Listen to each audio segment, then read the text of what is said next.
Hai semuanya, kembali lagi di YouTube channel saya. Pada hari ini kita akan melanjutkan materi seleksi kompetensi bidang bagian ke-18 tentang penyuluh pertanian. Yang termasuk dalam kegiatan pelaksanaan penyuluh pertanian adalah titik-titik. A. Penyusunan materi dan perencanaan penerapan metode penyuluhan pertanian. B. Penyusunan program penyuluh pertanian. C. Melakukan identifikasi potensi wilayah. D. Penyusunan rencana kerja tahunan penyuluh pertanian (RKTP). Baik, jawaban yang tepat adalah yang A. Penyusunan materi dan perencanaan penerapan metode penyuluhan pertanian. Untuk yang B, penyusunan program, ini biasanya kegiatan bukan pelaksanaan, ini tahap perencanaan ya. Ini tahap perencanaan, ini juga tahap perencanaan, bukan tahap pelaksanaan. Ini juga semuanya tahap perencanaan. Kalau pelaksanaan itu berarti udah ada penerapannya ya. Oke, langsung saja.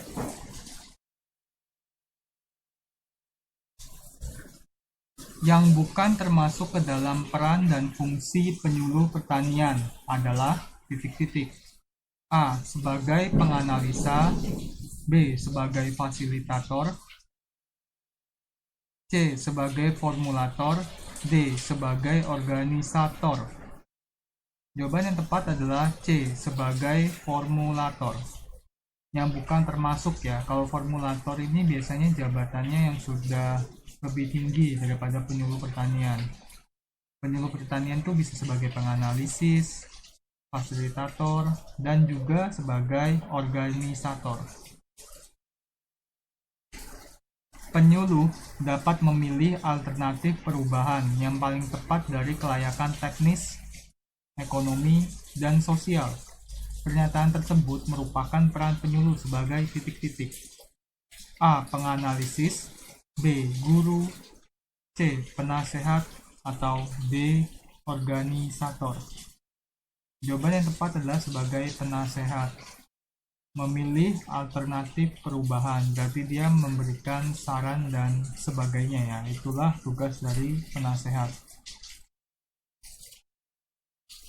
Semua zat makanan yang terkandung dalam bahan makanan yang dapat dicerna seperti protein, karbohidrat, serat kasar, dan lemak disebut dengan A. Total nutrien.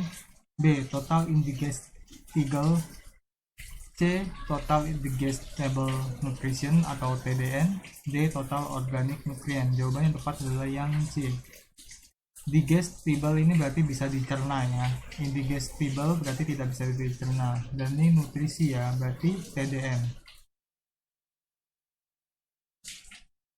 Yang benar adalah yang TDN ya.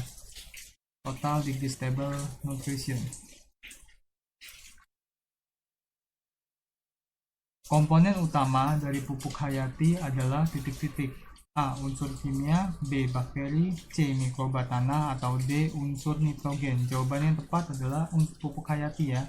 Jadi yang mikroba tanah. Unsur kimia bukan, bakteri juga bukan, dan nitrogen juga bukan. Pupuk hayati berarti pupuk alami yang ada di tanah ya. Berarti adalah mikroba tanah. Jangan lupa untuk klik tombol subscribe jika kalian belum mensubscribe channel ini.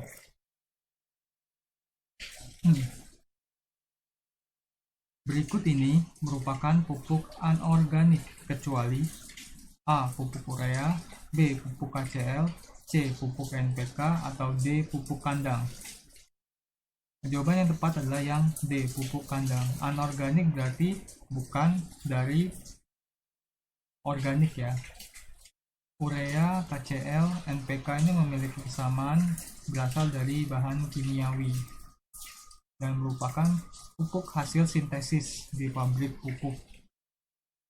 Contoh pabrik pupuknya ya kalian tahu, mungkin Pusri, pupuk Kujang, ataupun pupuk Petrokimia Gresik yang ada di Jawa Timur. Itulah pabrik produksi Pupuk terbesar di Indonesia. Seperti yang kita tahu, pupuk kandang ini berarti berasal dari biasanya kotoran hewan ataupun daun-daunan. Jadi inilah pupuk organik termasuknya. Yang anorganik itu adalah yang ini, urea, KCl, dan NPK. Urea, KCl itu kalium, C-nya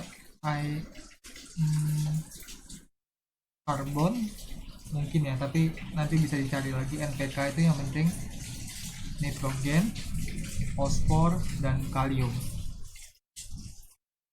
L nanti saya cari lagi apa itu KCl kepanjangannya ya. Atau ini KCl ini kalium klorida, atau sepertinya kalium klorida ya. L-nya L kecil.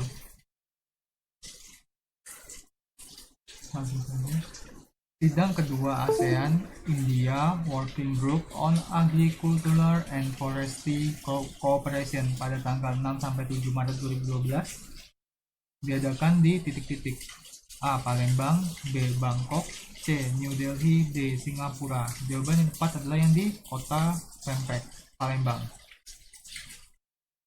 di Sumatera Selatan. Bangkok itu ada di Thailand, New Delhi India, Singapura ya adanya di Singapura. Secure access at all times to sufficient food for healthy life memiliki makna yang sepadan dengan titik-titik: A. Ketahanan pangan, B. Ketersediaan pangan, C. Kecukupan pangan, D. Swasembada pangan. Jawaban tepat adalah yang A. Ketahanan pangan ya, secure access.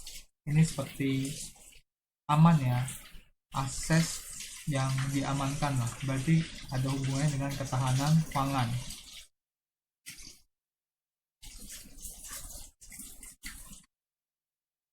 Kondisi terpenuhnya kebutuhan pangan bagi rumah tangga yang tercermin dari tersedianya pangan secara cukup, baik dari jumlah maupun mutunya, aman, merata, dan terjangkau, merupakan bunyi dari Undang-Undang Ketahanan Pangan Nomor A 17 tahun 1994, B 7 tahun 96, C 71 tahun 97, atau D 7 tahun 97. Mirip-mirip ya. Dan jawaban yang tepat adalah yang B, Undang-Undang Pangan Nomor 7 tahun 1996. Coba kita lihat dulu. Ini Nomor 7 tahun 1996 tentang pangan. Presiden RI ini berarti zaman pemerintahan Pak Soeharto ya. Masih 96, berarti sebelum revolusi ya. Kita lihat ayat ke-17-nya, ketahanan pangan adalah kondisi terpenuhnya pangan bagi rumah tangga yang tercermin dari inilah. Jadi zaman presidennya Presiden Orde Baru Soeharto, Pak Soeharto.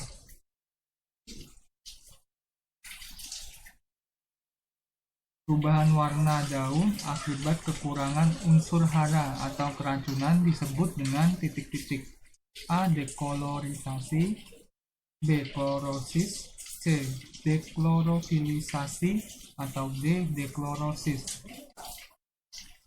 Jawaban yang tepat adalah yang D, klorosis.